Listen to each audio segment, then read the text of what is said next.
ఆ కూలబడినప్పుడు కూడా అంతే బలవంతుడు. ఆయనకి ఏం నీరసం వచ్చో లేకపోతే గుండెపోటు వచ్చో పడిపోలేదు. ఆయన విపరీతమైన బలం ఉన్నవాడై పడిపోయాడు.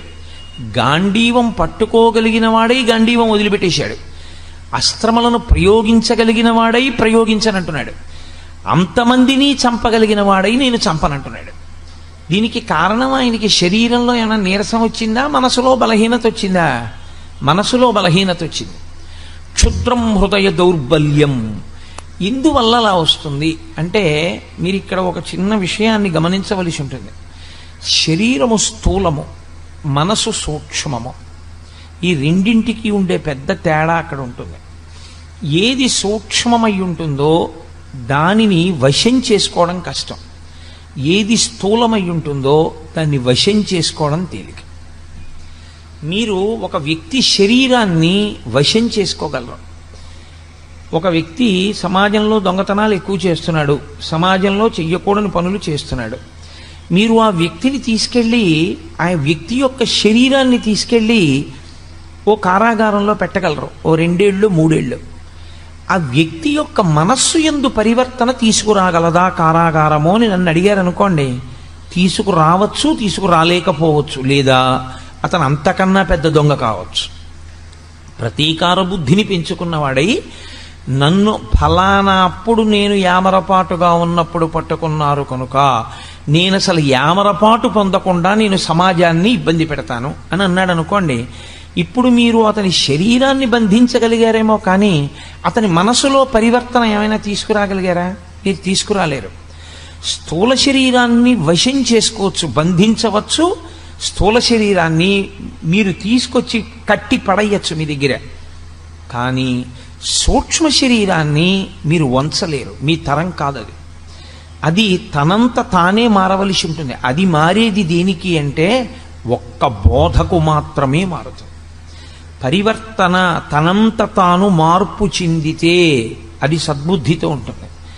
అది అలా సద్బుద్ధితో ఆలోచన చెయ్యనంత కాలం అది దుర్బుద్ధితోనే ఉంటుంది. మీకు నేను ఇంకొక మాట చెప్పవలసి వస్తే, యథార్థానికి శరీరమునకు ఎంత బలమున్నది అన్న దాంతో అతను సృష్టించేటటువంటి ప్రమాదమునకు సంబంధం ఉండదు. అతను ఏ బలము లేనివాడు కావచ్చు, అత్యంత బలహీనుడు కావచ్చు.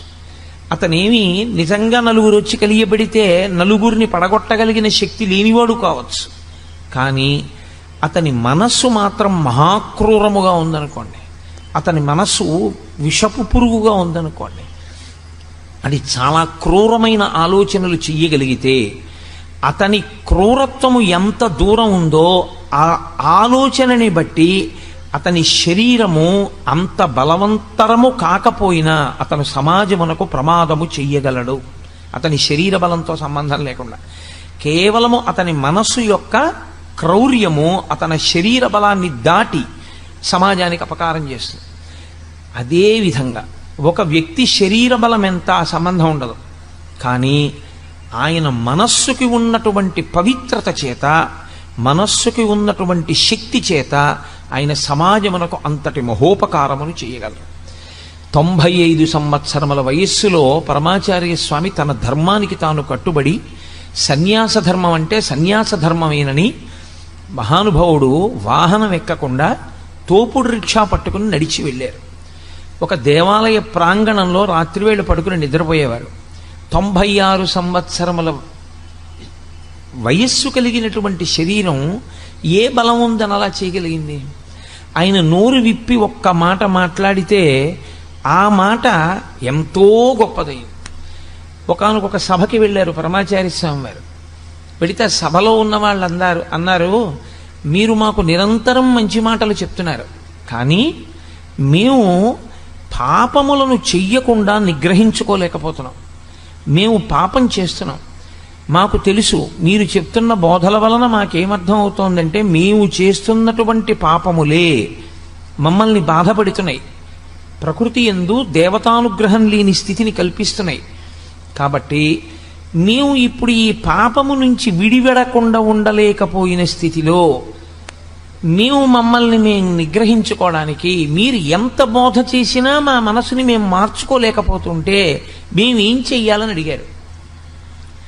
ఒక్కసారి చిరునవ్వు నవ్వి ఒక్క 2 నిమిషాలు ఆగి ఆయన అన్నారు, మీ అందరి కొరకు మీరు చేస్తున్నటువంటి పాపములకు ప్రాయశ్చిత్తంగా చెప్పవలసినటువంటి స్థానమునందు కూర్చుని నేను చెప్పినా మీరు వినలేకపోతున్నందుకు, మార్చుకోలేకపోతున్నామని నాకు చెప్పినందుకు, మారనటువంటి వాళ్ళకి చెప్పి చెప్పి చెప్పి చెప్పడమే కానీ మార్పు తేలేకపోయానన్న నా బాధ పోగొట్టుకోవడానికి వారం రోజుల్లో ఒక రోజు రాత్రిక నుంచి నేను ఆహారాన్ని స్వీకరించకుండా ఉపవాసం ఉండిపోతానన్నాడు.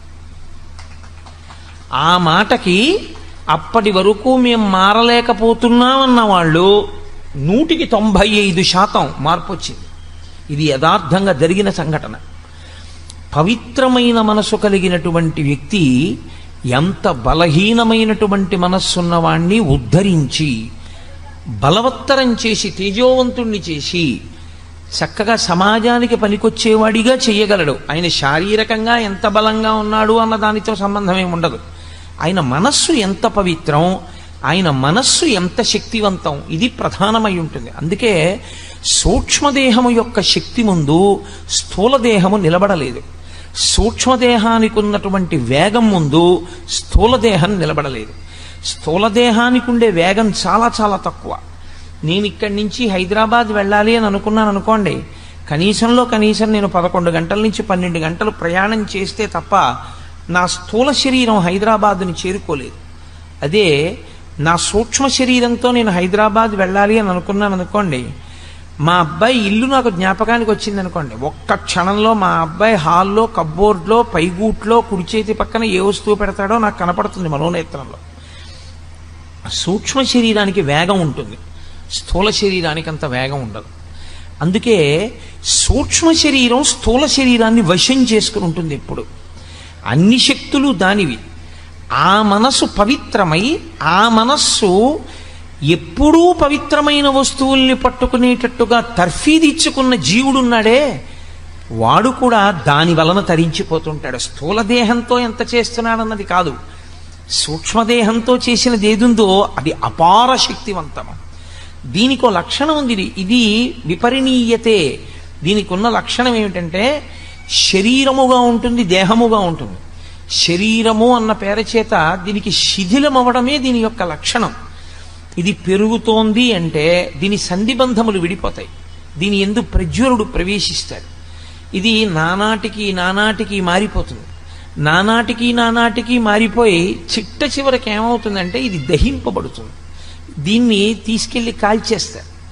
కాబట్టి దీని చిట్ట చివర ఏం జరుగుతుంది అంటే మీరు ఎంత గౌరవంగా శరీరాన్ని చూశారు, ఎంత ప్రేమగా చూశారు, ఆ శరీరం లోకంలో ఎన్ని గౌరవాలు పొందింది, ఎన్ని దండలు వేయించుకుంది, ఎంతమందితో నమస్కారాలు పెట్టించుకుంది, ఆయన మాట్లాడితే ఎన్ని వేల మంది విన్నారు, ఎన్ని నమస్కారాలు చేశారు, వీటితో ఏమీ సంబంధం ఉండదు. ఆ శరీరముతో ఉండగా ఆయన చేసుకున్న మంచి పనిది. కాబట్టి ఈశ్వర శాసనాన్ని ఆయన ఔదల దాల్చాడు. కానీ అది ఎంత గొప్ప శరీరమైనా కావచ్చు, ఎంతటి మహాత్ముడి శరీరమైనా కావచ్చు, తొట్టతొదకు మాత్రం కాలిపోవలసిందే, అథవా భూమి యందు కప్పి పెట్టబడవలసిందే తప్ప వేరొకలా శరీరంతో ఉండడం అన్నది మాత్రం సంభవం కాదు. అంతటి మహాత్ముడైన పరమాచార్య స్వామి వారైనా కూడా ఆయన శరీరం పంచభూతాల్లోకి వెళ్ళిపోవలసిందే. వివేకానందుడైనా వెళ్ళిపోవలసిందే, రామకృష్ణ పరమహంస అయినా వెళ్ళిపోవలసిందే. శరీరములు వెళ్ళిపోతాయి. కాబట్టి మనస్సు అది శక్తివంతమై ఉంటుంది. ఇది ఎంత జర్జరీభూతమైపోనివ్వండి, ఇది ఎంత వృద్ధాప్యమును పొందనివ్వండి, మనస్సు బలంగా ఉందనుకోండి, మనస్సు తేజోవంతంగా ఉందనుకోండి, మనస్సు పవిత్రంగా ఉందనుకోండి, అది మాట్లాడిన ఒక్క మాట లోకానికంతటికి ఉపనిషత్తు అయి కూర్చుంటుంది. అందుకే వేదాంతము అనుభవంలోకి రావాలి, వేదాంతము మనస్సుని పవిత్రం చేయడానికి పనికి రావాలి. అనుష్ఠానములకు పనికిరాని ధర్మము తాను ఆచరించడానికి, తన మనసుకు పట్టించుకోవడానికి పనికిరాని వేదాంతము తనకు అక్కరకు వచ్చేవి కావు. శుష్క వేదాంతం అని లోకంలో ఓ మాట, తాను ప్రసంగించడానికి మాత్రమే పనికొచ్చే వేదాంతం తనని నిజ జీవితంలో ఉద్ధరించేది కాదు. నిజంగా మనసుని పట్టిన వేదాంతం ఏదో అదే నిజంగా మనిషిని తరింపజేస్తుంది. రామకృష్ణ పరమహంస ఒక మాట చెప్తుండేవారు. వెనకటికి ఒక ఆయన ఉపన్యాసాలు చెప్తుంటే ఆయన బావమరిది గారు వచ్చేట ఇంటికి. ఆయనతో పాటు ఉపన్యాసాలకు వెళ్ళి వినుస్తుండేవాడు. వచ్చి అక్కగారి దగ్గరికి వెళ్ళి అక్క అక్క బావ ఎంత బాగా చెప్పారనుకుంటున్నావు, అబ్బో బావగారి మాటలు వింటుంటే ఇంకా పెళ్లి చేసుకోవాలనిపించట్లేదు, ఎంత గొప్పగా చెప్పారే అనేవాడు. రోజు భార్య అనేది భర్త దగ్గర, ఏమండి మీరు ఆ ఉపన్యాసాలకు వెళ్ళినప్పుడు వాడిని తీసుకెళ్తున్నారు, పిల్లవాడు వాడు వైరాగ్యం పొందుతున్నాడు, వాడేమో చిచ్చి ఇంకా నాకు అక్కర్లేదు అక్క, నాకు అసలు ఇష్టం లేదు, ఇంకా జీవితం అంటే అసహ్యం పుట్టేసింది, బావగారి మాటలు విన్న తర్వాత ఇంకా పెళ్ళి ఏమిటి, జీవితం ఏమిటి, సంసారం ఏమిటి అనిపిస్తోంది అంటున్నాడు, వాడు ఏ సన్యాసుల్లోకి వెళ్ళిపోతాడో భయంగా ఉందండి అని. అంటే భర్త అనేవాడు రోజును భయపడకే, అసలు నిజంగా నోటితో ఇన్ని మాటలు మాట్లాడిన వాడు ఎవడుంటాడో వాడు సంసారాన్ని విడిచిపెట్టడు. ఎవడు నిజంగా వైరాగ్యాన్ని పొందాడో వాడు చెప్పి చెప్పకుండా పోతాడు, వెళ్ళిపోతాడు. రోజు ఆవిడ అలాగే అంటుండేది, ఆయన అలాగే అంటుండేవాడు. ఒకరోజు మళ్ళీ భార్య అడిగింది భర్తని, ఏమండి ఇవాళ మా తమ్ముడు మరీ గొప్పగా చెప్పేశాడండి. పడుక్కుంటున్నాడు ఆయన మంచం మీద, పడుకుంటున్నవాడు లేచి అన్నాడు, ఏమిటో మీ తమ్ముడు మనసుకు వంట పట్టింది అనుకుంటున్నావు, సన్యాసుల్లో కలిసిపోతాడు అనుకుంటున్నావు, నిజంగా మనసుకు వంట పట్టినవాడు ఇంట్లోంచి ఎలా వెళ్ళిపోతాడో తెలుసా, ఇదిగో ఇలా వెళ్ళిపోతాడని తువ్వాలు తీసుకుని భుజం మీద వేసుకుని వెళ్ళిపోయాడు. ఆ వెళ్ళిపోవడం ఆయన మళ్ళీ ఇంటికి రాలా. అంటే ఆయన మనసుకు వంట పట్టింది. వంట పట్టినదేదో అది వేదాంతం, అది అప్పుడు పనికొస్తుంది. వేదాంతం జీర్ణము కావాలి, వేదాంతము మనస్సుని పట్టుకోవాలి. మనస్సుని పట్టని వేదాంతము ఆచరణాత్మకము కాదు, మీకు ధైర్యం ఇవ్వదు. ఎందుకంటే మీకు ధైర్యం ఇచ్చేది, మీకు ద్యుతినిచ్చేది, మీకు జవాన్నిచ్చేది, మీకు ఆ శక్తినిచ్చేది, మీ శరీరాన్ని పవిత్రం చేసేది, జర్జరీభూతమైన శరీరంలో ఉన్నా సరే అసంఖ్యాకమైన పవిత్ర కర్మలు చెయ్యగలిగినది మనస్సు ఒక్కటే, శరీరము కాదు. శరీరములకు పరిమితులు ఉంటాయి. చీకటి పడిపోయిన తర్వాత మీరు వెళ్ళలేరు. అదే కటిక చీకట్లో కూడా మీరు ఆనందనిలయ విమానానికి మాడవీధుల్లో ప్రదక్షిణం చేయగలరు మనస్సుతో. ఈ శరీరంతో ఈ కంటితో సహస్రదీపాలంకార సేవ చూడాలి అంటే 7 కొండల మీద సాయంకాలం 5:30 నుంచి 6:30 గంట సేపు ఉంటేనే. మనస్సు శక్తివంతమైన వాడికి వెంకటాచలం వెళ్ళి 15 ఏళ్ళైనా తన ఒంటికి 98 సంవత్సరాల వయస్సు వచ్చేసినా ఆయనకి బెంగ ఉండదు. 98 ఏళ్ల వయస్సులో కూడా ఆయన మడత కుర్చీలో పడుకుని కళ్ళు మూసుకుని మానసికంగా వెళ్ళిపోగలడు. అందుకే కిష్కింధకాండ చివరిలో రామాయణంలో ఒక అద్భుతమైన ప్రతిపాదన చేస్తారు వాల్మీకి మహర్షి. ఆయన అంటారు, సవేగవాన్వేగ సమాహితాత్మ హరిప్రవీర పరవీరహంత మనస్సమాధాయ మహానుభావో జగామలంకాం మనసా మనస్వీ అంట. అద్భుతమైన శ్లోకం. సుందరకాండకంతటికీ కూడా అదే పునాది, ఆ శ్లోకమే పునాది. అందులో ఆయన ప్రారంభం చేస్తూనే హనుమ లంకాపట్టణాన్ని శరీరంతో చేరలేదు, ఇంకా 100 యోజనముల దూరం వెళ్ళలేదు సముద్రాన్ని దాటి. కానీ జగామలంకాం మనసా మనస్వి, మనసుతో మాత్రం వెళ్ళిపోయారు లంకాపట్టణానికి. కిందనున్న వాళ్ళు కొన్ని కోట్ల వానరములు ఉన్నాయి, ఇవేం చూస్తున్నాయి, అయ్య బాబో ఇంత పెద్ద సముద్రం ఉంది కదా ఎలా పెడతాడంటున్నాయి. వీళ్ళెవరు వెళ్ళేవాళ్ళు గారు, చూసేవాళ్ళు బెంగెట్టుకుంటున్నారు ఎలా పెడతాడని. వెళ్ళవలసిన వాడు చేరిపోయాడు మనసుతో. అంటే ముందు మనసుకు ఆ బలం ఉంటే తప్ప శరీరం వెళ్ళదు. మనసుకి ఆ బలం ఉండాలి. మనస్సు కాని బలహీనమైపోయిందనుకోండి, ఉత్తర క్షణం వచ్చేటటువంటి పెద్ద ప్రమాదం ఏమిటో తెలుసా అండి? ఆలోచన స్రవంతిని ఎప్పుడూ కూడా మీ శక్తి జ్ఞాపకం వచ్చేటట్టుగా మిమ్మల్ని నడవనివ్వదు. భయం పుట్టేసింది అనుకోండి, లోపల నుంచి ఏ కారణానికైనా భయం వచ్చేసింది అనుకోండి, ఇంకా ఎంతసేపు ఏ ఆలోచన వస్తుందో తెలుసా అండి? ఏమైనా అయిపోతే అదే తప్పించి అసలు ఏదీ చేయలేడు. ఆయన శుభ్రంగా ఉంటాడు, ఏమీ ఉండదు, ఆరోగ్యం చక్కగా ఉంటుంది. ఇక్కడి నుంచి హైదరాబాద్ వెళ్ళాలంటే ఇంకోళ్ళని తోడు అడుగుతాడు, ఎవరన్నా మీరు వస్తారా అంటాడు. ఎందుకంటే తోడు, హైదరాబాద్ మీరు వెళ్ళొచ్చుగా, మీకేమి ఇబ్బంది లేదు, షుగర్ లేదు, బీపీ లేదు, ఏమీ లేదు, ఎందుకు మీకు తోడు? ఎందుకైనా మంచిది, పెద్దవాడిని అయిపోయాను కదండి, ఒక్కడిని వెళ్ళడం ఎందుకంటే అంటే ఒక్కడిని వెళ్ళడం ఎందుకు, పెద్దవాడిని అయిపోయానంటే? ఆయన అనుమానం ఏమిటంటే తాను చీకట్లో బెర్త మీద పడుకుని ఉండగా పక్క వాళ్ళు ఎవరికి తనకి తెలియనప్పుడు తనకి ఏ స్పృహ తప్పిపోవడమో శోష చేయడమో జరిగితే తన పేరు తాను చెప్పుకోలేకపోతే ఎలా తనని గుర్తుపడతారు? తనేనా అయిపోతాడేమో, తను ఎక్కడో దింపేస్తారేమో, తన పెట్టి ఎత్తుకుపోతారేమో, అన్నీ ఇంకా వికృతమైన ఆలోచనలే, సరి అయిన ఆలోచనలు రావు. ఈ ఆలోచన ఏం చేస్తుందో తెలుసా అండి? హైదరాబాదు చక్కగా పెళ్లి కొడుకులా వెళ్ళిపోగలిగినటువంటి శక్తి ఉన్నవాడు ఎవడూ దొరకలేదని వెళ్ళడం మానేస్తాడు. ఇప్పుడు శరీరంలో బలం లేక వెళ్ళలేదా, మనసుకి జవం లేక వెళ్ళలేదా? దేనికి వెళ్ళలేదు? శరీరానికి బలం లేక వెళ్ళకపోవడం కాదు, మనసుకి బలం లేక వెళ్ళలేదు.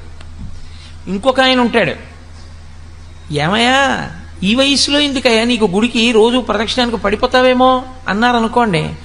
ఆయన అంటాడు, గుడికి ప్రదక్షిణం చేయకుండా ఉండిపోతాను ఏమిటండి? ఉంటానా? అప్పుడు ఉండనుగా. మరి ఈ శరీరంతో ఉన్నంతకాలం చేయవలసిందే ఉంది, గుళ్ళోకి వెళ్ళడమేగా. మరి ఆ గుళ్ళోకి వెళ్ళడం మానేసి ఇంక నేను ఈ శరీరాన్ని చూసుకుంటే ఈ తెప్ప ఇవ్వడం వల్ల వచ్చిన ఉపయోగం ఏమిటి? ఏటికి వరదొస్తోంది, నీ దగ్గర ఒక పడవ ఉంది, ఈ పడవలో ఏరు దాటేసేయి, ఏరు దాటేస్తే ఆవలి ఒడ్డుకు వెళ్ళిపోతావు. ఇక వెళ్ళిపోయావా, నిన్నేం చేయలేదు, ఎందుకంటే అవతల చాలా ఎత్తు, ఇక నిన్ను వరద ఏం చేయదు, కాబట్టి తొందరగా దాటు, ఏరు వరద వస్తే ఇంక దాటలేవు అన్నారు. ఒక ఆయన గబగబా తన పడవ తీసుకుని ఏరు దాటేశాడు. ఇంకొక ఆయన పడవ వంక చూసుకుని, బా ఇంత చక్కటి పడవ, ఇంత బాగా రంగులు వేయించాను, ఇంత కష్టపడి చేయించాను, ఇప్పుడు ఇటువంటి పడవలో నేను ఎడుతూ ఉంటే ఏమో ఆయన చెప్పాడు కానీ గంట వరకు రాదని, తీరా నేను బయలుదేరగానే వరద వచ్చేస్తే ఈ పడవ తట్టుకోలేకపోతే, ఈ పడవ గభాలన తిరగబడిపోతే, నేను ఆ పడవలో ఉండిపోతే, బయటికి రాలేకపోతే, ఈలోగా కొట్టుకుపోతే, పోనీ అన్నాడు కానీ అంత కొట్టుకుపోతామా, యువతల ఒడ్డు నుండి ఒడ్డునేగా ఉన్నాను అని పడవ ఎక్కకుండా పడవను దాచుకుని ఒడ్డుని నించున్నాడు. గంట అయిపోయింది, వరద వచ్చేసింది, పడవ పోయింది, తాను పోయాడు. ఏమిటి ఉపయోగం? పడవని ఉపయోగించుకున్నవాడెవరో వాడు ఏరు దాటుతాడు తప్ప, పడవని చూసుకుని మురిసిపోయి అయ్యి బాబోయ్ ఈ పడవ ఎక్కడ ఏమైపోతుందో, ఈ పడవ తట్టుకుంటుందో తట్టుకోదో అని పడవని దాచుకుందాం అనుకున్నవాడు పడవతో పాటే పోతాడు తప్ప పడవ తనకు ఉపయోగపడదు. పరమేశ్వరుడు ఈ శరీరాన్ని ఎందుకు ఇచ్చాడంటే దీన్ని తెప్పని చేసుకుని దాటు సంసార సముద్రాన్ని. దాటేటప్పుడు నీవు ఒక గొప్ప ప్రయోజనం కావాలి అంటే ఖచ్చితంగా కష్టపడవలసి ఉంటుంది. నేను ఒక ఉపన్యాసం చెప్పాలి అని అనుకుంటే, ఒక గంట సేపు మాట్లాడాలి అని నేను అనుకుంటే, ఒక గంట సేపు నేను ఇలా స్థిమితంగా కూర్చోవలసి ఉంటుంది. ఒక గంట సేపు నేను దేని గురించి మాట్లాడుతున్నానో దాని మీదే దృష్టి పెట్టవలసి ఉంటుంది. నా ఎదురుగుండా వీడియోగ్రాఫర్లు తిరుగుతున్నా, ఫోటోగ్రాఫర్లు తిరుగుతున్నా, వాళ్ళ పని వాళ్ళు చేస్తున్నా, అది నా దృష్టికి భంగపాటైనా, అది నా దృష్టి కేంద్రీకరణని పాడు చేస్తుందని నాకు తెలిసినా నేను చూసి కూడా దాన్ని చూడకుండా ఉండాలి. నేను దాని మీద దృష్టి పెట్టాను అనుకోండి, వెంటనే నేను ఏం మాట్లాడుతున్నానో పోతుంది. కాబట్టి దానికి నేను సిద్ధపడగలిగితే నేను గంట సేపు ప్రసంగం చేయగలను, లేకపోతే నేను ప్రసంగం చేయలేను. ఆ కష్టం నేను భరించవలసి ఉంటుంది. నువ్వు ఈశ్వరుణ్ణి చేరడం అనేటటువంటి గొప్ప ప్రయోజనాన్ని పొందాలన్నా, అథవా ఉత్తమ లోకాల్ని చేరుకోవాలన్నా, లేదా కనీసం మళ్ళీ మనుష్య ఉపాధిలోకి రావాలన్నా నువ్వు దీంతో కొంత కష్టం చేయవలసి ఉంటుంది. దీనితో నువ్వు ఒక ప్రసంగానికి వెళ్ళి కూర్చుని వినలేదు, ఎలా నీకు వస్తుంది శాస్త్రం? ఎక్కడి నుంచి వస్తుంది నీకు తెలియమంటే విషయం తెలియదు. నువ్వు పుస్తకం చదవవు, పుస్తకం ఇంట్లో ఉంది, పెద్దలు చదివించారు, చదువుకోగలవు. పుస్తకం తెచ్చుకోవు, పుస్తకం చదవవు, చదువుకుని అర్థం చేసుకునే ప్రయత్నం చెయ్యవు. మరి ఈ శరీరంతో నువ్వు ఎలా తరిస్తావు? ఎందుకండి దాన్ని చదవడం? ఇప్పుడు ఆ భగవద్గీత అంతా చదవకపోతే వచ్చిన నష్టం ఏమిటండి? రోజు చక్కగా టీవీ చూస్తాను, చూడు, అదిగో ఆ పడవని పట్టుకుని చూసుకుని మురిసిపోతూ గడిపేసి పడవ తాను కొట్టుకుపోయిన వాడు ఎలా ఉంటాడో అలాగే కొట్టుకుపోతాడు. ఈ తెప్పని ఎవరు వాడుకుంటాడో వాడు మాత్రమే ఏరు దాటుతాడు. ఆ ఏరు దాటడం అనేటటువంటి ప్రక్రియ యందు మనసు చాలా చాలా ప్రధానమైన పాత్ర పోషిస్తుంది. ఆ మనసు కానీ దౌర్బల్యమునకు లోనైపోయిందనుకోండి, అది ప్రతి చిన్నదానికి కదిలిపోయి భయపడిపోయిందనుకోండి, శరీరమునందు ఉండవలసినటువంటి బలం అంతా ఉన్నా నిరర్ధకమే. ఎందుకో తెలుసా అండి? శోకమునకు కొన్ని లక్షణాలు ఉంటాయి. శ్రీరామాయణంలో లక్ష్మణస్వామి చెప్తారు రామచంద్రమూర్తితో, శోకో నాశయితే ధైర్యం, శోకో నాశయితే ధృతం, శోకో నాశయితే సర్వం, నాస్తి శోక సమో రిపుః. ప్రపంచంలో శోకమును మించిన శత్రువు లేడు. ఎందుచేతనంటే శత్రువు ఏం చేస్తుంటాడంటే ఎప్పుడూ వీడిని ఎలా పాడు చేద్దామని చూస్తాడు. శోకం ఏం చేస్తుందంటే ఎవరు శోకమును పొందారో వాణ్ణే పాడు చేసేస్తుంది. శోకమునకు వాడే శత్రువు. ఎవడు శోకమును పొందాడో వాడిని పాడు చేస్తుంది. నిప్పు తీసుకొచ్చి నేను జేబులో వేసుకున్నాను అనుకోండి, అయ్యో వాళ్ళు ఎవ్వరూ నిప్పట్టుకోలేదు, పాపం ఈయన ఒక్కడే జేబులో వేసుకున్నాడు అని జేబులో వేసుకోలేదు నన్ను వీడొక్కడే జేబులో వేసుకుని గౌరవించాడని నన్ను గౌరవించి ఊరుకుని మిమ్మల్ని కాలుస్తుందా? జేబులో వేసుకుని నన్ను కాలుస్తుందా? నన్ను కాలుస్తుంది. అలా శోకము ఎవరి యందు ఉత్పన్నమైందో వాళ్ళనే పాడు చేసేస్తుంది శత్రువై. ఆ శోకము మొట్టమొదట చేసే పని ఏమిటి అంటే శోకో నాశయతే ధైర్యం. శోకము వలన ధైర్యం పోతుంది. ధైర్యము అంటే అది పెద్ద విషయం ఏముందండి, మనం చేయగలం అనలేడు. ఎన్ని వనరులు ఉండనివ్వండి, ఎన్ని సంభారములు దగ్గర ఉండనివ్వండి, ఎంత చెయ్యగలిగిన సమర్థత ఉండనివ్వండి, మొట్టమొదటే బెంగ. నాకు తెలిసిన ఆయన ఒక ఆయన ఉండేవాడు. ఆయన ఉండేది ఏలూరులో, వెళ్ళవలసింది తాడేపల్లిగూడెం. ఇంకా మర్నాడు వెళ్ళాలి తాడేపల్లిగూడెం. వెళ్ళి ఏదో ఒక చాలా ముఖ్యమైన విషయం మీద వెళ్ళవలసి ఉంది నేను ఆయన దగ్గరికి నేను వెళ్ళి అన్నాను, అయ్యా ఇవాళ మనం రేపు పొద్దున్నే 5:30 ట్రైన్ ఎక్కేస్తే తాడేపల్లిగూడెం వెళ్ళిపోతాం. మీ ఇల్లు దగ్గరేగా, పవర్ ప్యాట్ స్టేషన్ వెనకాతలే, కాబట్టి మనం పవర్ ప్యాట్ స్టేషన్లో ఎక్కేద్దాం పాసింజర్ కాబట్టి. అంటే ఆయన అన్నాడు, కష్టం అండి అన్నాడు. ఎందుచేత కష్టం అన్నాను. మీరు చెప్తే ఆశ్చర్యపోతారు. వ్యక్తి మనస్సు బలహీనత అంటే అలా ఉంటుంది. ఆయన నాకు 2 కారణాలు చెప్పాడు. ఈ 2 కారణముల చేత మనం ప్యాసింజర్కి వెళ్ళలేము. ఏమిటి అన్నాను. 3 సందుల అవతల పిచ్చి కుక్క ఒకటి తిరుగుతోంది. శీతాకాలం కదండి, 5 గంటలకి చీకటి తెల్లవారదు. 5 గంటలకి మనం ఇంట్లోంచి బయటికి వెడితే ఆ పిచ్చి కుక్క మీద పడితే తాడేపల్లిగూడెం మాట తర్వాత మనని రక్షించేవాడు ఉండడు. హైడ్రోఫోబియా వస్తుంది. ఎవరి ఇంట్లో వాళ్ళు కూడా చూడరే. కాబట్టి సాహసం చేయలేం. పిచ్చి కుక్క 3 వీధుల అవతల ఉంది కాబట్టి మనం వెళ్ళలేం. మొదటి విషయం. 2, నా దగ్గర చిల్లర లేదు. చిల్లర లేకపోతే ఏమండి అంటే మీకు తెలియదు కోటేశ్వరారు, మనం వెళ్ళి బుకింగ్ కౌంటర్లో చెయ్యి పెట్టి 100 రూపాయల కాగితం ఇచ్చి తాడేపల్లిగూడెం అనగానే వాడి చెయ్యి తోసేసి చిల్లర తెచ్చుకోండి అంటాడు. ఎవ్వడు ఇవ్వడు. 100 రూపాయలకి చిల్లర ఇమ్మంటే ఎవడు ఇవ్వడండి. పొద్దున్నే చిల్లర ఎక్కడుందండి అంటాడు. పోను కాఫీ తాగి చిల్లర పుచ్చుకుందంటే కాఫీ తాగితే చిల్లర ఎక్కడ ఇస్తామంటాడు. కాబట్టి ఇప్పుడు నేను చిల్లర తేవడానికి ఎవరింటికి వెళ్ళి అందరిళ్ళ ముందు నిలబడి అమ్మ 100 రూపాయలకి చిల్లర ఇవ్వండి అని ఇప్పుడే అడిగి పుచ్చుకోను. ఇప్పుడు వెళ్ళలేను, రాత్రి అయింది కాబట్టి 9 అయిపోయింది. పడుకునే వాళ్ళని లేపి 100 రూపాయలు చిల్లర అడిగితే బాగుండదు. రేపు పొద్దున్న చిల్లర ఇస్తాడని నమ్మకం లేదు కాబట్టి వద్దండి అన్నాడు. నేను తెల్లబోయి సరేలేండి అయితేనని చెప్పి నేను వెళ్ళిపోయాను. నేను నా కార్యంలో సఫలీకృతుడైపోయాను. నేను పొందవలసిన ఫలితాన్ని పొందేశాను. ఆయన పిచ్చి కుక్క తనని తరమకూడదు అని 7 గంటలకో 8 గంటలో అయిన తర్వాత బయలుదేరున్నాడు. ఆయన వచ్చేటప్పటికి అసలు పొందవలసిన ప్రయోజన సంబంధమైనటువంటి విషయం మూసేశారు. ఆయన పొందలేకపోయాడు. దానివల్ల అదే సామాన్యమైన విషయం అనుకుంటున్నారేమో, ఆయన జీవితంలో మళ్ళీ ఆ విషయాన్ని ఇక సాధించుకోలేకపోయాడు. అలాగే వెళ్ళిపోయింది ఆయన శరీరం. కాబట్టి మనస్సు బలహీన పడిందనుకోండి, మనిషి శరీరమునకు ఎంత బలం ఉన్నా వాడు పొందలేడు. 1,00,000 రూపాయలు ఉన్నాయి, 100 రూపాయలకి చిల్లర ఇవ్వలేదు అనుకోండి, ఉంచేసుకుని గూడెం టికెట్ ఇవ్వండి, పర్వాలేదు, నేను గూడెం వెళ్ళడం ప్రధానం, తీసుకుంటానండి అన్నాడు అనుకోండి, 100 రూపాయల చిల్లర వాడే ఇస్తాడు. అసలు ఏ ధైర్యం లేకపోతే ఏ పని చెయ్యాలన్నా ధైర్యమే, ఏ పని చేద్దామన్నా పిరికితనమే, ఇంకేం చేస్తాడు? అటువంటి వాడు ఏమీ చెయ్యలేడు. కాబట్టి శోకో నాశగితే ధైర్యం, శోకో నాశగితే శృతం.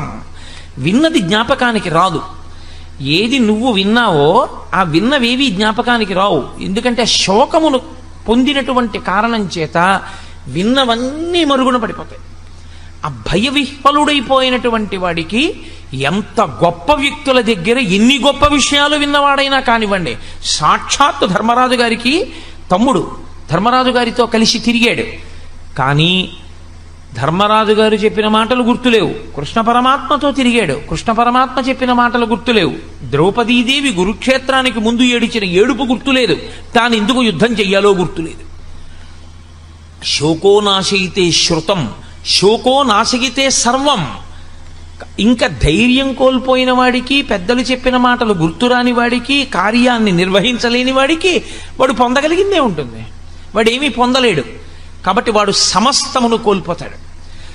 కాబట్టి శోకో నాశగితే సర్వం నాస్తి శోక సమోరిపు. లోకంలో శోకముతో సమానమైనటువంటి శత్రువు లేడు, ఉత్సాహముతో సమానమైన మిత్రుడు లేడు. లోకంలో అందరికన్నా గొప్ప మిత్రుడు ఎవరో తెలుసా అండి? ఉత్సాహమే. ఉత్సాహో బలవాన్నార్యా నాస్తుత్యాహ పరం బలం సోత్సాహస్యాస్తి లోకేస్మిన్ నకించితపి దుర్లభం. అసలు ఉత్సాహం ఉన్న వాడికి దుర్లభం అన్న మాట లేదు. ఆ ఉత్సాహం ఉండి మనం ఎందుకు చెయ్యలేము, మనం చెయ్యగలం అనుకున్నాడు అనుకోండి, వాడు సాధించగలడు, వాడు ఆ ప్రయత్నం మీద పూనికతో నిలబడగలడు. అసలు ఆ ఉత్సాహమే లేనివాడు ఎన్ని సంభారములు ఉన్నా, ఎన్ని వనరులు ఉన్నా వాడు చెయ్యగలిగినటువంటి విషయం ఉండదు. కాబట్టి అది క్షుద్రం హృదయ దౌర్బల్యం. సిగ్గుగా లేదు నీకు ఈ మాట అనడానికి? కూలబడిపోతావా సిగ్గు లేకుండా? గాంధీవాన్ని విడిచిపెట్టావా? ఒళ్ళంతా చెమటలు పట్టాయా? భీరువు అయిపోయావా? భయపడిపోయానని చెప్తున్నావా? యుద్ధం చెయ్యనంటున్నావా? నీకు అసహ్యం పుట్టట్లా నీ మాటల మీద నీకు? కాబట్టి క్షుద్రం హృదయ దౌర్బల్యం త్యక్త్యోత్తిష్ట పరంతప, విడిచిపెట్టవు. చిత్రం ఏమిటో తెలుసా అండి? ఎవరు ఆ దౌర్బల్యాన్ని పొందారో వాడు విడిచిపెట్టాలి తప్ప పక్కవాడు విడిచిపెట్టని ఎన్ని మాటలు చెవిలో చెప్పినా వాడు విడిచిపెట్టనంతసేపు వాడి ధైర్యం మళ్ళీ వాడికి రాదు. ఇప్పుడు అర్జునుడికి మళ్ళీ ధైర్యం కలగడం అన్నది ఎక్కడుందంటే ఆ మోహం పోవాలి. ఆ మోహం పోయి మళ్ళీ తాను ఏది స్మృతిని పొందాలో అది స్మృతిలోకి వస్తే, తన కర్తవ్యం ఏదో తనకి గుర్తొస్తే, తన ధర్మం ఏదో తనకి జ్ఞాపకానికి వస్తే, తాను చెయ్యవలసిన పని చెయ్యడానికి తాను ఉద్యుక్తుడైతే తాను చేసేయగలడంతే.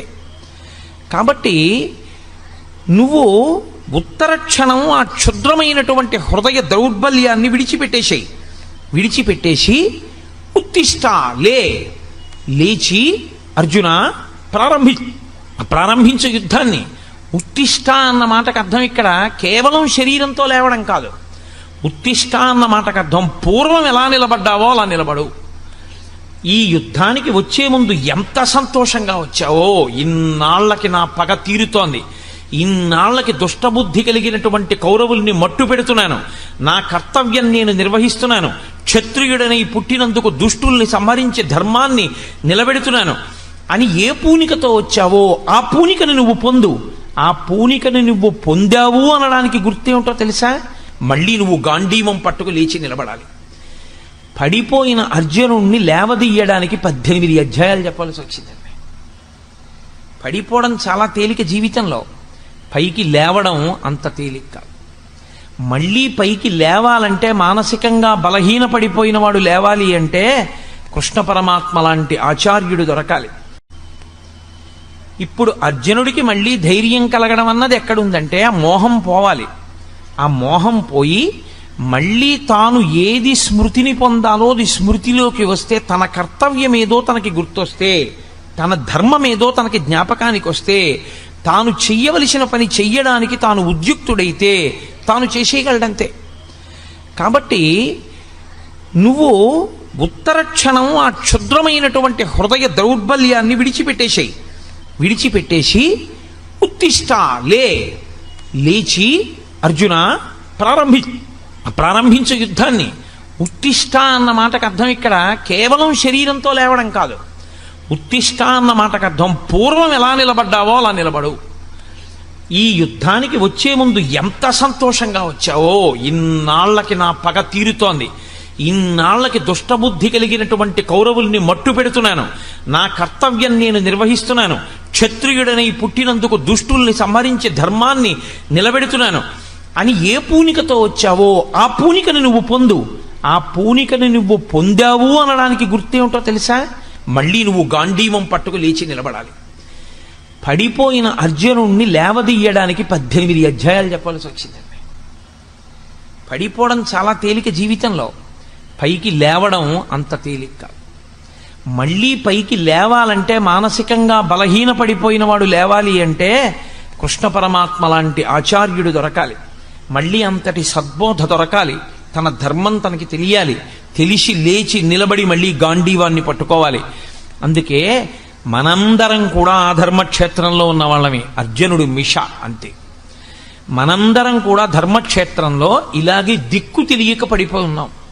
మనం ఏం చెయ్యాలో మనకి తెలియదు, మన ధర్మం ఏమిటో మనకి తెలియదు, మనం ఎలా ప్రవర్తించాలో మనకి తెలియదు, మనం ఈశ్వరుణ్ణి ఎలా ఆరాధించాలో మనకి తెలియదు, సభలోకి వస్తే ఎలా కూర్చోవాలో మనకి తెలియదు, ఎదురు కుర్చీ మీద కాళ్ళు పెట్టి పెద్దల ముందు కూర్చోవచ్చో కూర్చోకూడదో కూడా మనకి తెలియదు. తెలియని స్థితిలో సభలో పడిపోయి ఉన్నటువంటి వాళ్ళని ఉద్ధరించడానికి భగవద్గీత వస్తుంది. కాబట్టి ప్రతి చిన్న విషయాన్ని స్పృశించడానికే భగవద్గీత. నీ ధర్మాన్ని నువ్వు తెలుసుకోగలిగితే, నీ ధర్మమునందు నువ్వు నిలబడగలిగితే అదే నీ కర్తవ్యం. నేను ఈ సభకు వచ్చినప్పుడు మా ఆఫీస్ నుంచి వచ్చినట్టు ప్యాంటు చొక్కాతో రావచ్చు, ప్యాంటు చొక్కాతో వచ్చి కూర్చున్నా నేను భగవద్గీత చెప్పగలను. కానీ నేను ఎందుకు రాలేదు? నాకో ధర్మం ఉంది, నాకో కర్తవ్యం ఉంది. నేను ఇక్కడ భగవద్గీత మాట్లాడేటప్పుడు నేను ఒక వైదికమైన దుస్తులతో రావాలి. ఒక గోరు చుట్టు కోసే డాక్టరు ప్యాంటు చొక్కా వేసుకుని బూట్లు వేసుకుని ఉన్న గోరు చుట్టు కొయ్యగలడు. కానీ ఆకుపచ్చటి సూటు వేసుకొచ్చిన ప్యాంటు చొక్కా బయట వదిలేసి పర్సు, సెల్ ఫోను, వాచి, ఉంగరాలు కూడా తీసేసి కాంపౌండర్కి ఇచ్చేసి ఆపరేషన్ థియేటర్లోకి ఎందుకు వెళ్తున్నాడు? కర్తవ్యతా నిష్ఠ, ఒక మర్యాద. సన్యసించిన వ్యక్తి నేను సర్వసంగ పరిత్యాగిని అని కాషాయం ఎందుకు కట్టుకుంటున్నాడు? ఇంకా తాను పట్టుకోవలసింది ఏమీ లేదు అని గుర్తు. నేను అన్నీ విడిచిపెట్టేశానని గుర్తు ఏమిటంటే ఆయన పట్టుకున్న కాషాయం. ఒక్కొక్కటి ఒక్కొక్క దాన్ని సంకేతిస్తుంది. నువ్వు దేని కొరకు వచ్చావో దాని కొరకు నీ కర్తవ్యాన్ని నిర్వహించడానికి కావలసిన ధర్మాన్ని నువ్వు పట్టుకోవాలి. అలా నువ్వు నిలబడగలగాలి, అలా నువ్వు కూర్చోగలగాలి, అలా నువ్వు ఎలా ప్రవర్తించాలో అలా ప్రవర్తించగలగాలి. యుద్ధభూమికి వచ్చినటువంటి వాడు భూతదయ గురించి మాట్లాడడానిక ఇన్ని తపస్సులు చేసి అస్త్రాల్ని పొందింది? ఇన్ని అస్త్రాలు పొందినవాడు ధర్మాన్ని నిలబెట్టవలసిన వాడా? క్షత్రియుడు సన్యాస ధర్మాన్ని, బ్రాహ్మణ ధర్మాన్ని స్వీకరించి భూతదయ అంటూ ఉపన్యాసాలు చెప్పి ఇంటికి వెళ్ళిపోవడానికే? అదే క్షత్రియుడు చేయవలసిన పని. ఎంత మోహానికి లోనైపోయావు! క్షుద్రం హృదయ దౌర్బల్యం. నీకు అక్కర్లేని ధర్మాన్ని నువ్వు పట్టుకున్నావు, దానివల్ల వచ్చింది నీకు ఈ దౌర్భాగ్యం అంతా, దానివల్ల వచ్చింది ఈ దౌర్బల్యం అంతా. నీ ధర్మాన్ని నువ్వు పట్టుకో. ఈ భూతదయ గురించి మాట్లాడవలసిన వాడు బ్రాహ్మణుడు, ఈ భూతదయ గురించి ఉపన్యాసాలు చెప్పవలసిన వాడు బ్రాహ్మణుడు, ఈ భూతదయని పాటించవలసిన వాడు బ్రాహ్మణుడు. లోకంలో ధర్మం నిలబడడానికి అధర్మాన్ని పట్టుకున్న వాడిని సంహరించి ధర్మాన్ని నిలబెట్టవలసిన వాడు క్షత్రియుడు. నీ ధర్మం, నీ కర్తవ్యం అది. ఒక ధర్మాన్ని విడిచిపెట్టి ఇంకో ధర్మాన్ని పట్టుకోవడం వల్ల వచ్చినటువంటి మోహబుద్ధి చేత కింద పడిపోయావు. ఇప్పుడు నువ్వు పురుషుడవై, ఇంత గొప్పవాడవై నపుంసకుడవయ్యావు. నువ్వు స్త్రీవా పురుషుడివా? సమాజంలో ఎక్కడ ఉన్నా నువ్వు ప్రశ్నే. స్త్రీ సభలోకి వచ్చిందనుకోండి ఇబ్బంది లేదు, పురుషుడు సభలోకి వచ్చాడు అనుకోండి ఇబ్బంది లేదు. స్త్రీ ఇంట్లో ఉందనుకోండి ఇబ్బంది లేదు, పురుషుడు ఇంట్లో ఉన్నాడు అనుకోండి ఇబ్బంది లేదు. స్త్రీ రిజర్వేషన్ ఫామ్ పట్టుకుని రైల్వే కౌంటర్కి వెళ్ళింది అనుకోండి ఇబ్బంది లేదు, పురుషుడు రైల్వే రిజర్వేషన్ ఫామ్ పట్టుకుని రిజర్వేషన్ కౌంటర్కి వెళ్ళాడు అనుకోండి ఇబ్బంది లేదు. నపుంసకుడు రిజర్వేషన్ కౌంటర్ దగ్గర నుంచి ఎక్కడికి వెళ్ళినా ఇబ్బంది. ఎక్కడికి వెళ్ళినా ప్రశ్న, ఎక్కడికి వెళ్ళినా ఇబ్బంది. నపుంసకుడు. నువ్వు క్లీబహ అన్నాడు, నువ్వు క్లైబ్యం, నువ్వు నపుంసకుడు అయ్యావు. ఇవాళ నువ్వు మగవాడివి, పురుషుడివి, క్షత్రియుడివి. సిగ్గులేది ఇలా మాట్లాడడానికి? ఒక ఆచార్యుడు, ఒక గురువు ధర్మమునందు మళ్ళీ శిష్యుణ్ణి నిలబెట్టడానికి, మళ్ళీ పూనిక కల్పించడానికి గురువు మాట్లాడడం అంటే అలాగే ఉంటుంది. దాని అస్తమానం గడ్డం పట్టుకు బతిమాలరు గురువుగారు. గురువుగారు మాట్లాడవలసి వస్తే, అజ్ఞానంలోంచి పైకెత్తవలసి వస్తే, మూఢా జహీహి ధనాగమ తృష్ణ కురు సద్బుద్ధిం మనసి వితృష్ణ ఎల్లభసే నిజ కర్మోపాత్తం విత్తంతేన వినోదయ చిత్తం అన్నారు జగద్గురు శంకర భగవత్పాదులు. కాబట్టి జగద్గురువైనటువంటి కృష్ణ పరమాత్మ మాట్లాడుతున్నారు కురుక్షేత్రంలో. అర్జునుడి కొరకు కాదు, తర్వాతి కాలంలో, తర్వాతి యుగాలలో, తర్వాత దేశకాలముల యందు వచ్చేటటువంటి సమస్త మనుష్య జాతి ధర్మమునందు వైక్లభ్యమును పొందితే భగవద్గీతయే శరణ్యం. మళ్ళీ ధర్మమును ఊంచుకోవడానికి ఏ ఆశ్రమంలో ఉన్న వాళ్ళ ధర్మమైనా సరే వాళ్ళు పట్టుకోవాలి అంటే ఒక్కొక్క ఆశ్రమానికి ఒక్కొక్క ధర్మం ఉంటుంది. బ్రహ్మచారి ధర్మం బ్రహ్మచారిది, గృహస్థు ధర్మం గృహస్థుది, వానప్రస్థు ధర్మం వానప్రస్థుది, సన్యాసి ధర్మం సన్యాసిది. తప్ప సన్యాసి ధర్మాన్ని గృహస్థు పట్టుకోకూడదు, వానప్రస్థు ధర్మాన్ని బ్రహ్మచారి పట్టుకోకూడదు, బ్రహ్మచారి ధర్మాన్ని గృహస్థు పట్టుకోకూడదు. ఎవడి ధర్మాన్ని వాడు పట్టుకోవాలి. ఒకటి ధర్మాన్ని ఒకడు పట్టుకుంటే పాడైపోతాడు. బ్రహ్మచారి తలకాయ దూకోకూడదు, గృహస్థు తలకాయ దూకోవాలి. బ్రహ్మచారి తాంబూలం వేసుకోకూడదు, గృహస్థు తాంబూలం వేసుకోవచ్చు. గృహస్థు రేపటి కొరకు దాచుకోవచ్చు. సన్యాసికి ఈ పూట అన్నం దొరికితే మళ్ళీ సాయంకాలం అన్నం కోసం దాచుకోవడానికి వీల్లేదు సన్యాసి. గృహస్థు బయట వర్షం పడుతుంటే ఇంట్లో పొయ్యి మీద అన్నం వండుకోవచ్చు. సన్యాసి ఎట్టి పరిస్థితుల్లో అగ్నిహోత్రం మీద ఏది వండుకు తినకూడదు. అగ్నిని ముట్టుకోడు కాబట్టే చివరి శరీరాన్ని కూడా అగ్నిలో వ్రేల్చారు, భూమిలో పాతిపెట్టేస్తారు. ఎవరి ధర్మం వారిది. బట్ట మార్చుకున్నది ధర్మం కాదు, లోపల మనసు మార్చుకుని పట్టుకున్నది ధర్మం. లోపలి మార్పు రాకుండా పైకి తెచ్చుకున్నటువంటి మార్పులు డాంబికాలు, ఆడంబరాలు. ఇది తెగేసి చెప్పేస్తున్నాడు కృష్ణ పరమాత్మ. ఎవరు ఏది పట్టుకోవాలో అదే పట్టుకోవాలి. గృహస్థాశ్రమంలో ఉన్నవాడు కాషాయం కట్టుకోకూడదు. కాషాయం కట్టుకున్నా, కాషాయం వేసుకున్నా వాడు సర్వాన్ని పరిత్యజించేశాడని గుర్తు. అన్నీ విడిచిపెట్టేస్తే కాషాయం వేసుకోవాలి. విడిచిపెట్టకుండా కాషాయం వేసుకుని తిరగకూడదు. తెల్లటి బట్ట మాత్రమే కట్టుకోమని వేదంలో పటలపన్నం చెప్తోంది. గృహస్థుకి తెల్లటి వస్త్రం వినా కాషాయాన్ని ఇంట్లో తెచ్చిపెట్టుకునే అధికారం కూడా లేదు. ఒక్క సన్యాసికి మాత్రమే నిర్దేశింపబడిన రంగు కాషాయం. ధర్మం ధర్మమే, నేను చెప్తే ధర్మం కాదు, వేదం చెప్తే ధర్మం. వేదం ఏం చెప్పిందో అది ధర్మం. అది కాదని మీరు ప్రవర్తిస్తే మీరు వేదాన్ని తిరస్కరించిన వారు అవుతారు. ధర్మమునందు మీరు వైక్లభ్యమును పొందిన వారు అవుతారు. తప్పించి నాకు ఇది బాగుందండి నువ్వు చేయడానికి వీల్లేదు. నీకు ఏది వేదం చెప్పిందో అది మాత్రమే నువ్వు చేయవలసి ఉంటుంది. ఆ వేదం చెప్పిన దాన్ని ధైర్యంగా చెప్పిన వాడెవడో వాడే గురువు. గురువుకున్న ఒకే ఒక ఆస్తి ధైర్యం. తప్ప తానే భయపడిపోయిన వాడు ధర్మాన్ని చెప్పడానికి ఏం పనికొస్తాడు? కాబట్టి నిర్భయంగా చెప్పగలిగిన వాడే గురువు. కాబట్టి జగద్గురువు అయినటువంటి కృష్ణ పరమాత్మకు భయం ఎక్కడుంటుంది? ఆయన నిర్భయస్తుడు. కాబట్టే మహానుభావుడై నువ్వు అటువంటి నపుంసకత్వాన్ని పొందకు. పురుషుడివి పురుషుడిగా నిలబడు. ఏ పని చెయ్యాలో ఆ పని చేయడానికి సిద్ధపడు. యుద్ధాన్ని చేయవయా? ఏమిటిది? చంపేస్తానంటున్నావే. నేను చంపేస్తే వాళ్ళందరూ చచ్చిపోతున్నారంటున్నావు కదా. నేను నీకొక్క మాట చెప్పేస్తాను, బాగా జ్ఞాపకం పెట్టుకో. అప్పుడు కాదండి, అప్పటి నుంచి ఎప్పటికీ ఇది చెప్పినంత మాత్రాన నాకు మొహం పోయిందనుకుంటున్నారా? నాకు బాగా పట్టుకుని ఉన్నదే మొహం. అది పోవడానికే నేను చేసుకునే ప్రయత్నం. దేహినోస్మిన్ యథా దేహే కౌమారం యవ్వనం జరా తథా దేహాంతర ప్రాప్తి దేహిస్తత్యనుముచ్యతే ధీరస్తత్రనుముచ్యతే. నాయన బాగా విను అర్జున. లోకంలో దేహినోస్మిన్ యథా దేహే, దేహి అనొకడు ఉంటాడు, దేహము అనొకటి ఉంటుంది. ఇప్పుడు నా శరీరం ఉంది, నా శరీరము ఈ వస్త్రాన్ని కట్టుకుంది. ఈ వస్త్రము నేను కాదు. అజ్ఞానము చేత నేనేమంటూ ఉంటానంటే ఇది చూపించి ఇది నేనంటూ ఉంటాను. కానీ యథార్థమునకు ఇది కూడా నేను కాదు. దీని లోపల ఉన్నాను నేను. అసలు నేను లోపల ఉన్నాను. ఆ నేనన్నది ఏదుందో అదే అందరూ ఇలా చూపించినప్పుడు అంటారు. ఇలా చూపించినప్పుడు అందరూ చెయ్యిటి తిరిగితే అనేది నేను ఇక్కడ కూర్చుని నేను అన్నప్పుడు ఇలా చూపిస్తాను. మీరు ఎవరు నేనన్నా అలా తప్ప ఇంకోలా అనడానికి ఉండదు. అందరూ ఏమంటారంటే నేనన్నప్పుడు ఇలాగే చూపించుకుంటారు. నువ్వన్నప్పుడు నీకు నేను ఇలా అన్నారు, నేను మిమ్మల్ని చూపిస్తే నేను ఇలా చూపించి నువ్వు అంటాను. అక్కడుంది అజ్ఞానం. మరి అందులో ఉన్న నేను ఇందులో ఉన్న నేను ఒకటే. అందులో ఉన్న నేను కాకలుంది, ఇందులో ఉన్న నేను కాకలుంది. అందులో ఉన్న నేనుకి దాహం ఉంది, ఇందులో ఉన్న నేనుకి దాహం ఉంది. ఇందులో ఉన్న నేనుకి బడలికుంది, అందులో ఉన్న నేనుకి బడలికుంది. అందులో ఉన్న నేనుకి వృద్ధాప్యం ఉంది, ఇందులో ఉన్నటువంటి నేనుకి వృద్ధాప్యం అంటే పై శరీరానికి ఉంది. లోపల ఉన్నటువంటి నేను మాత్రం ఎప్పుడు అలా సాక్షిగా ఉంటోంది. ఇవన్నింటినీ శరీరం పొందుతుంటే ఆ లోపల ఉన్న నేను దీనికి ఆకలేస్తోందని అందులోనూ తిని తృప్తి పొందుతోంది. ఇక్కడ లోపల ఉన్న నేను దీనికి ఆకలేస్తోందని ఇందులో ఏదైనా వేస్తే తృప్తి పొందుతోంది. ఇందులో ఉన్న నేను ఎలా తృప్తి పొందుతుందో ఆకలేసినప్పుడు అందులో ఉన్న నేను కూడా అలాగే తృప్తి పొందుతుంది. కాబట్టి నేను అన్నప్పుడు నాలో ఏదుందో అదే అందులోనూ ఉంది తప్ప ఇంకోటి లేదు. ఉన్నది ఆ పదార్థమే. ఆ పదార్థమే నేనన్నప్పుడు ఉంది, ఆ పదార్థమే నువ్వన్నప్పుడు ఉంది.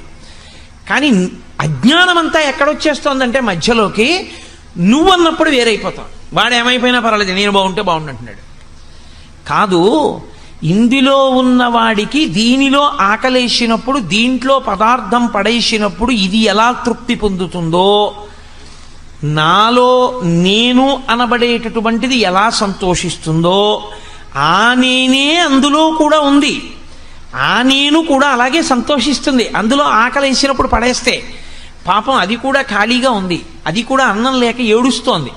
అందులో కూడా ఇంత పడేస్తే అందులో నేను సంతోషిస్తుంది, ఇందులో నేను సంతోషిస్తుంది. ఆ నేనుకి ఈ నేనుకి తేడా లేదుగా, ఒకటే నేను. కాబట్టి ఉన్నది ఆ నేనే, సమస్తమంతా ఆ నేనే ఉన్నాను. బట్టలు మారే అంతే. బట్టలు ఏవి కట్టుకుంటే ఏమిటంటే లోపల నేను ఒక్కటే ఉన్నది.